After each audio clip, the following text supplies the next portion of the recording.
Hello friends, मैं cell Rajesh Rathore और स्वागत है आप सभी का मेरे यूट्यूब चैनल पे जिसका नाम है दी इंजीनियरिंग मैथमेटिक्स। आज हम यहाँ पर देखने वाले हैं मैट्रिक्स का लेक्चर नंबर 2 है हमारा। हमने मैट्राइसिस यूनिट स्टार्ट किया था पिछले लेक्चर में, तो पहला लेक्चर नंबर 1 हमारा हो चुका है जिसमें हमने बेसिक देखा था मैट्रिक्स के बारे में। चलिए अभी हम देखते हैं कि इस वीडियो में हम क्या क्या देखने वाले हैं, जो कौन कौन से टॉपिक कवर करने वाले हैं। सबसे पहले तो हम करेंगे रिविजन कि हमने पिछला जो हमारा लेक्चर नंबर 1 हुआ था उसमें हमने क्या क्या टॉपिक कवर किया था। दूसरा हम देखेंगे कि डिटर्मिनेंट, किसी भी मैट्रिक्स का डिटर्मिनेंट कैसे निकाला जाता है। सेकेंड नंबर पे आएगा हमारा डिटर्मिनेंट। नंबर थर्ड पर हम जानने वाले हैं कि किसी भी मैट्रिक्स का एडिशन एंड सब्सट्रैक्शन, कि मैट्रिक्स को ऐड एंड सब्सट्रैक्ट करना भी बहुत इंपॉर्टेंट रहता है। तो हम वो जानने वाले हैं कि मैट्रिक्स का एडिशन एंड सब्सट्रैक्शन कैसे रहने वाला है, add and subtract of matrix. Number four पर हम बात करने वाले हैं ऑर्थोगोनल मैट्रिक्स। ऑर्थोगोनल मैट्रिक्स जो कि बहुत ही ज़्यादा इम्पोर्टेंट टॉपिक है और हमारे लेक्चर का सबसे मोस्ट इम्पोर्टेंट टॉपिक यही रहने वाला है, ऑर्थोगोनल मैट्रिक्स। ना इसके बेस पर हम करने वाले हैं क्वेश्चन, यानी कि इस वीडियो में हम क्वेश्चन भी सॉल्व करने वाले हैं। एंड यहाँ पर हम मल्टीप्लिकेशन भी जान लेंगे कि किसी भी मैट्रिक्स का मल्टीप्लिकेशन कैसे किया जाता है। ये 4 मेन टॉपिक है जो इस वीडियो में हम कवर करने वाले हैं। तो चलिए शुरू करते हैं। सबसे पहले तो हम बात करते हैं रिवीजन के पिछले लेक्चर में हमने क्या देखा था। मैट्रिसेस का जो नंबर पहला लेक्चर था उसमें हमने देखा था टाइप्स ऑफ मैट्रिक्स, कितने टाइप के मैट्रिक्स होते हैं। पहले हमने देखा था टाइप्स ऑफ मैट्रिसेस। पिछले लेक्चर में हमने देखा टाइप्स ऑफ मैट्रिसेस और हमने देखा था ट्रेस ऑफ मैट्रिक्स। ये सब हमने पिछले लेक्चर में कवर किया था। तो अगर आपको मैट्रिक्स के टाइप्स नहीं पता होगा तो आप पिछला लेक्चर देख सकते हैं। तो चलिए अब हम आगे बढ़ते हैं और अब हम बात करेंगे कि डिटर्मिनेंट निकालना, किसी भी मैट्रिक्स का डिटर्मिनेंट निकालना बहुत इंपॉर्टेंट रहता है। तो चलिए शुरू करते हैं। यहाँ पर पहला एग्जाम्पल हम लेंगे, example number 1। Matrix A is equals to 2 3 1 4 5 3 2 4 6। यहाँ पर हमने एक 3x3 का मैट्रिक्स लिया है, इसका हमने डिटरमिनेंट निकाला है। आप चाहो तो डिटरमिनेंट कैलसी में भी निकाल सकते हो और कैलसी में एग्जाम हॉल में अलाउ रहती है। लेकिन हम यहाँ पर देखेंगे कि मैनुअली हम डिटरमिनेंट कैसे निकाल सकते हैं। ये है डिटरमिनेंट का साइन और अब हम निकालते हैं इसका डिटरमिनेंट। सबसे पहले हमें साइन के बारे में पता होना चाहिए, जो कि इस तरह से होता है। चलिए शुरू करते हैं। सबसे पहले हमने लिखा 2। अब यहाँ पर जो 2 जिस कॉलम में है और जिस रो में है उसे हम निगलेक्ट कर देंगे, जो बचा है उसका मल्टीप्लाई करेंगे। तो 6 into 5 is 30 minus 4 into 3 that is 12 minus 3 into, ये कॉलम जब निगलेक्ट कर देगा ये रो निगलेक्ट करते हैं। 6 into 4 that is 24 minus this into this 3 two जा 6 प्लस 1 इंटू, इस कॉलम को और इस रो को हमने कर दिया निगलेक्ट, इसे और इसे, तो क्या बचा 4 into 4 that is 16 minus 5 two जा 10। नाउ अब क्या है 2 into 30 minus 12 that is 18 minus 3 into, ये कितना आएगा दैट इज ऑल्सो 18 प्लस ये आ गया आपका 6 दैट इज 1 इंटू 6 6 ही आएगा। 18 इंटू 80 दैट इज 36 माइनस ये आ जाएगा 54 प्लस 6। अब कितना हो गया, ये भी प्लस का 6 है, ये भी 6 है। ये हो जाएगा 42 माइनस 54। ये आ गया आपका माइनस में आंसर आएगा दैट इज 12। 42 तो यहाँ डायरेक्ट कर सकते 42 12 दैट इज 2, यहाँ पर 1। सही है। तो ये आ गया हमारा डिटरमिनेंट।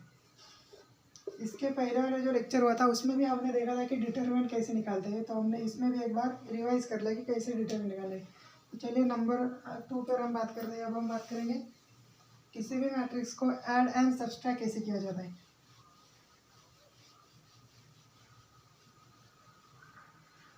अब हम नया एग्जाम्पल लेंगे, एग्जाम्पल नंबर 1। यहाँ पर एक मैट्रिक्स हमने ले लिया दैट इज 2 4 6 3 2 1।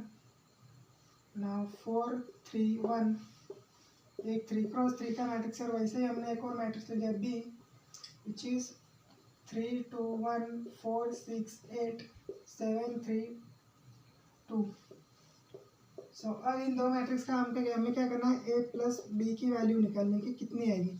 सो अब उससे हम कैसे निकाल सकते हैं, देखिए पहले जो एलिमेंट जहाँ जहाँ है उनको सीधा ऐड करना है, यानी कि 2 + 3, यहाँ पर लिख दिया हमने 2 + 3, 4 + 2, 4 + 2, 6 + 1, 6 + 1, 3 + 4, 3 + 4, 2 + 6, यहाँ पर आएगा 1 + 8, यहाँ पर 4 + 7, यहाँ पर आ जाएगा 3 + 3 एंड लास्ट में आ जाएगा 1 + 2।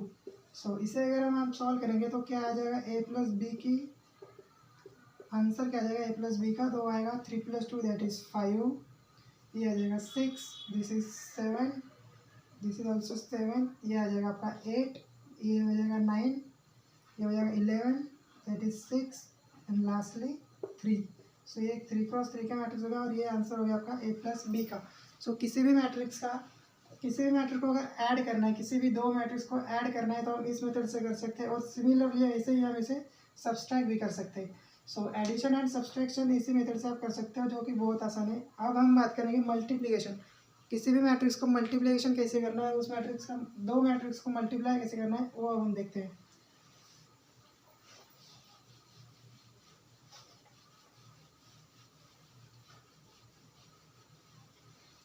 चलिए यहाँ पर हम एक मैट्रिक्स ले लेंगे, एग्जांपल के तौर पर मैट्रिक्स ए ले लिया, that is 2 5 6 4 2 3 2 4 3।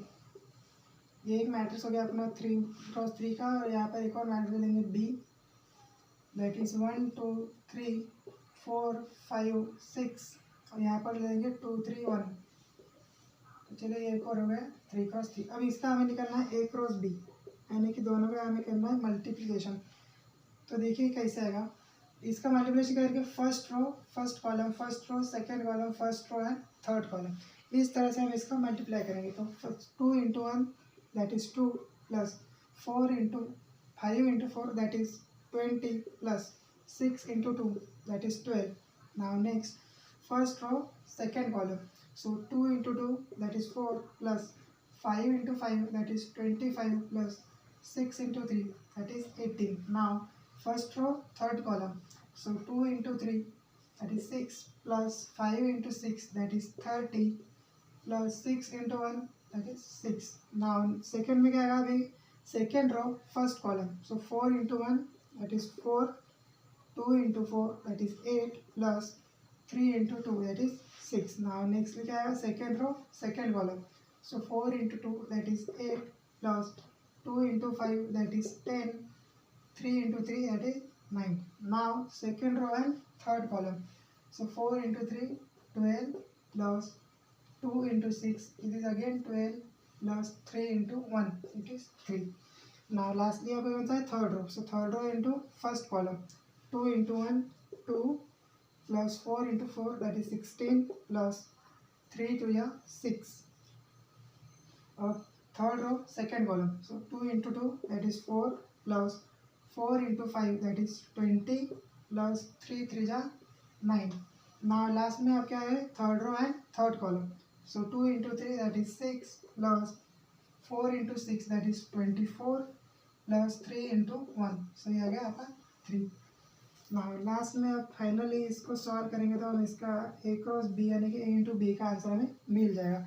So 12 + 20 that is 32, 32 + 2 34।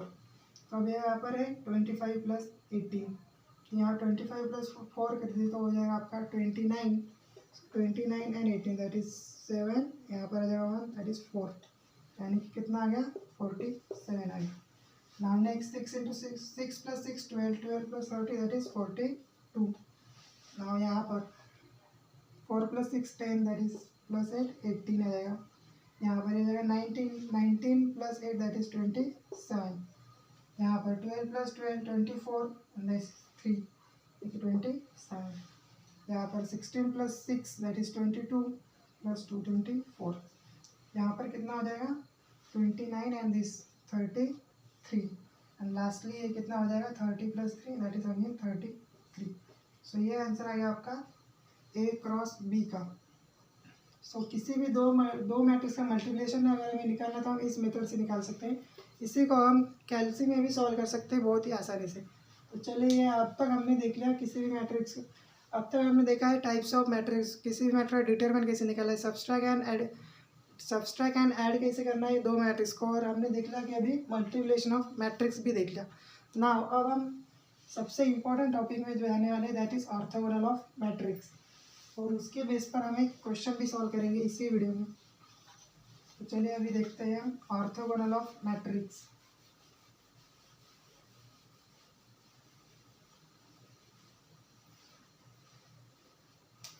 Now अभी हमारा टॉपिक है ऑर्थोगोनल मैट्रिक्स। ऑर्थोगोनल मैट्रिक्स, सो ऑर्थोगोनल मैट्रिक्स क्या होता है?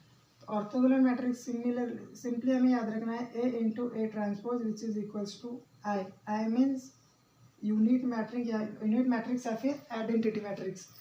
तो अब हमें एक और कंसेप्ट इसमें याद रखना है, वो होता है A inverse is equal to A transpose. आप कहो यार ये तो यहाँ तक तो ठीक था, लेकिन ये A transpose is equal to A inverse कैसे आएगा? तो चलिए इसको हम सॉल्व करते हैं। सो हमें पता है A into A transpose is equal to I होता है, यानी कि यूनिट मैट्रिक्स होता है। सो इसे हमने मल्टीप्लाई कर दिया ए इनवर्स से, तो क्या हो जाएगा A inverse into A transpose which is equals to A inverse into I. तो यहाँ पर ए इनवर्स एंड ए हो गया cancel, so A transpose which is equals to I means होता है आपका वन, इसको मान लीजिए हमने वन कंसिडर कर लिया, तो क्या हो गया ए इनवर्स। सो ए ट्रांसपोज जो होगा ए इनवर्स। तो ऑर्थोगोनल मैट्रिक्स अगर हमें पूछा गया कि कैसे होता है, तो ऑर्थोगोनल मैट्रिक्स होता है ये A into A transpose is equal to I, and ये जो यहाँ पर है कि इसमें ए इनवर्स जो होता है, ए इनवर्स जो होता है वो होता है ए ट्रांसपोज के इक्वल। तो चलिए अब हम इसके बेस पर एक क्वेश्चन सॉल्व करेंगे।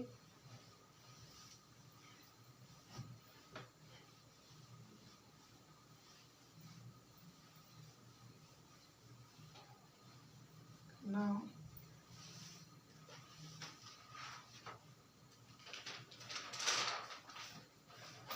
क्वेश्चन क्या कहता है इसके ऊपर तो देखते हैं।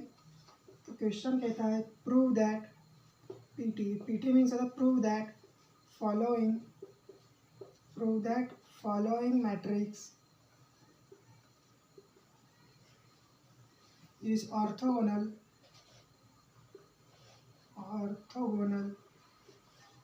And hence find a inverse। इसके लिए हमें मैट्रिक्स ए भी गिवन है, क्वेश्चन में ही गिवन है, that is A is equals to 1/3, और मैट्रिक्स के अंदर है हमें -2 2 1 1 2 -2 एंड 2 1 2। सो एक 3x3 का मैट्रिक्स हमें दे रखा है क्वेश्चन में। तो ये हमारा, तो ये पूरा क्वेश्चन है हमें, और हमें कहा गया है कि प्रूव करना है हमें कि फॉलोइंग मैट्रिक्स इज ऑर्थोगोनल, यानी कि हमें क्या करना है कि ये मैट्रिक्स ऑर्थोगोनल है, ये हमें प्रूव करके दिखाना है। और उसके बाद क्या क्या है कि and hence find A inverse. So इसे प्रूव करने के बाद, इसे ऑर्थोगोनल है ये प्रूव करने के बाद हमें ए इनवर्स की वैल्यू निकालनी है। तो चलिए हम देखते हैं इसका आंसर क्या आएगा। सो आंसर, अब हमें पता है ऑर्थोगोनल मैट्रिक्स निकालने का हमें कंसेप्ट पता है कि क्या होता है। Orthogonal means A into A transpose which is equals to I. हमें पता है कि यार ये होता है, अब इसके लिए हमारे पास ए है लेकिन ए ट्रांसपोज नहीं है, तो अब हम निकालेंगे ए ट्रांसपोज। तो ए ट्रांसपोज कैसे निकालेंगे? हमने किसी भी मैट्रिक्स का ट्रांसपोज कैसे निकालता है हमने लेक्चर नंबर 1 में देखा है, तो आप देख सकते हो वहाँ पर भी। अब अगर हम बात करेंगे इसका ट्रांसपोज कैसे निकाले, तो वो एज इट इज 1/3 रहेगा एज इट इज। एंड किसी भी मैट्रिक्स का ट्रांसपोज कैसे निकालते हो, तो रो को हम कॉलम में कन्वर्ट कर देंगे, यानी कि यहाँ पर जो रो है इसे कॉलम में कन्वर्ट करेंगे। सो ये क्या हो जाएगा -2 1 2, यहाँ पर हो जाएगा 2 2 1, और ये हो जाएगा 1 -2 2। सो ये क्या है आपका ए ट्रांसपोज। तो अब हमारे पास ए भी है, ए ट्रांसपोज भी है, यानी कि अब हमें इसको आइडेंटिटी के इक्वल लाना है। अगर हमने प्रूफ कर दिया तो क्या हो जाएगा, ऑर्थोगोनल प्रूफ हो जाएगा। तो चलिए अब हम आगे बढ़ते हैं।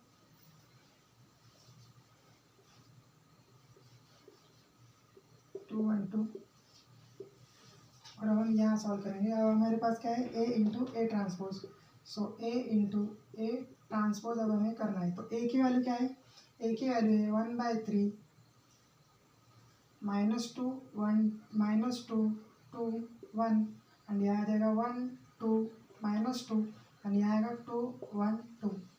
नाउ अब देखना ए ट्रांसपोज की वैल्यू ये रही, दैट इज 1/3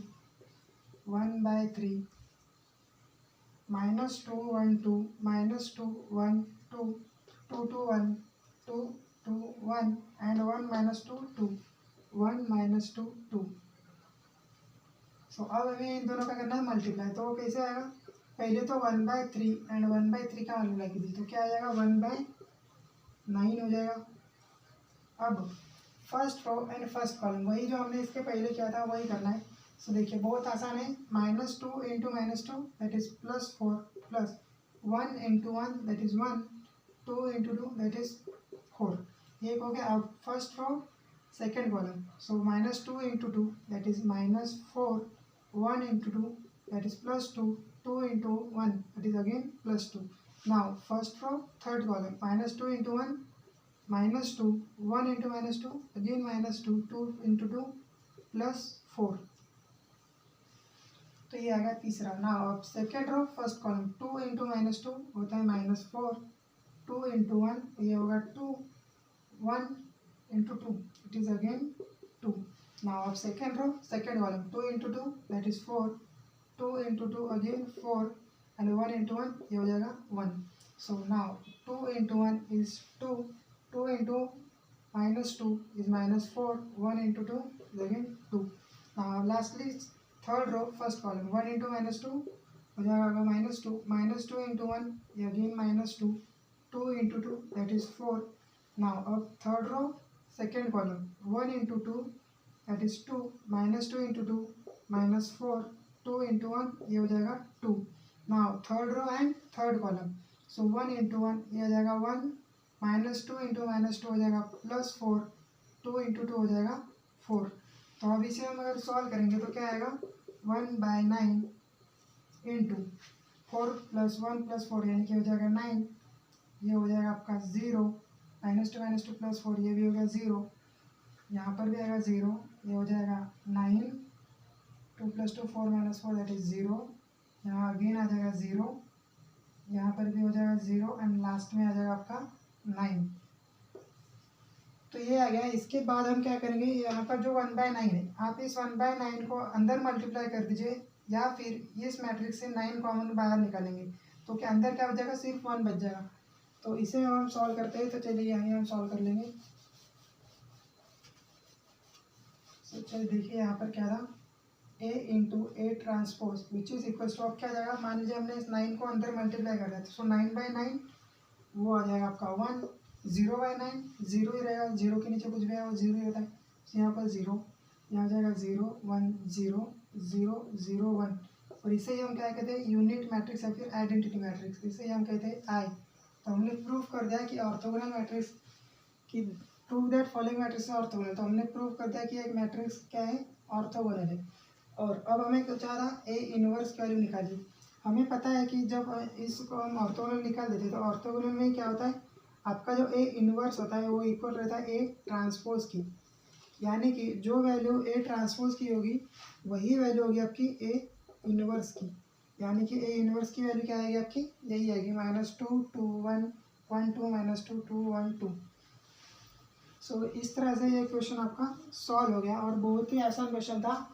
तो अगर आपको ये क्वेश्चन समझ में आ गया होगा या फिर इस ऑर्थोगोनल मैट्रिक्स में आपको अगर कोई भी डाउट होगा तो आप कमेंट बॉक्स में आप मुझसे पूछ सकते हो। और अगर आपको ऑर्थोगोनल मैट्रिक्स पे और भी एग्जांपल्स चाहिए तो आप ज़रूर कमेंट कर दीजिएगा। सो फाइनली हमने इस मैट्रिक्स में ऑर्थोगोनल मैट्रिक्स कंप्लीट कर दिया। हमने टाइप्स ऑफ मैट्रिक्स देख लिया, subtraction of matrix, multiplication of matrix, determinant किसी भी मैट्रिक्स का कैसे निकालना है वो भी हमने देख लिया। सो अब हम आगे बढ़ेंगे और लेक्चर नंबर 3 में हम आगे और क्वेश्चन सॉल्व करेंगे। So thank you for watching. अगर आपको ये वीडियो अच्छा लगा तो लाइक कीजिएगा और चैनल को सब्सक्राइब कीजिएगा। थैंक